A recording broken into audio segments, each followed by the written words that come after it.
Amen. This morning, we are going to begin a new message series entitled Follow Me.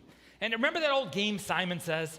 Remember how to play it, Simon Says? Now, if you're able and willing, go ahead and play along with me here, okay? Just humor me a little bit. All right? Simon says, pat your head.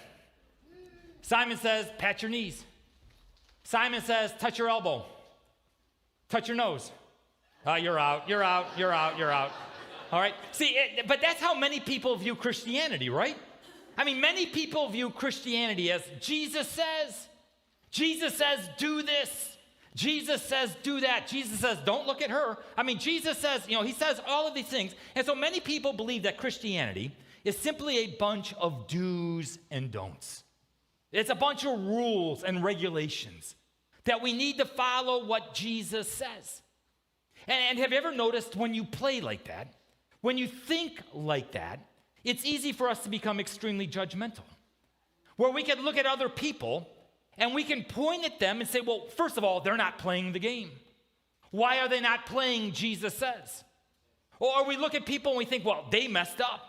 They're not doing what Jesus says. And so it's easy for us to become extremely judgmental.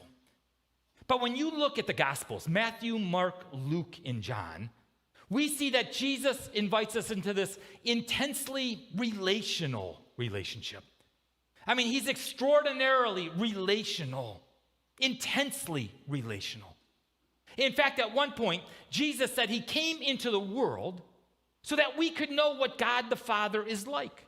It's in Colossians 1 where Christ is the image of the invisible God.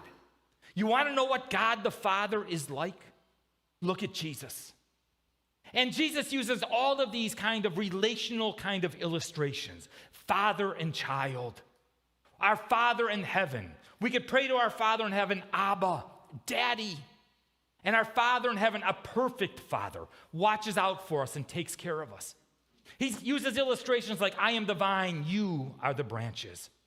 If you abide in me and I in you, you will bear much fruit. We're connected to Jesus. And when we're connected to Jesus, we're in that relationship with him, we're going to bear fruit.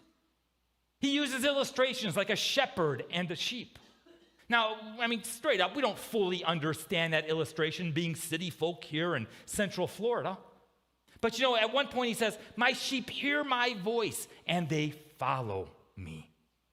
His sheep knows him, and he is the good shepherd who watches out for and protects his sheep.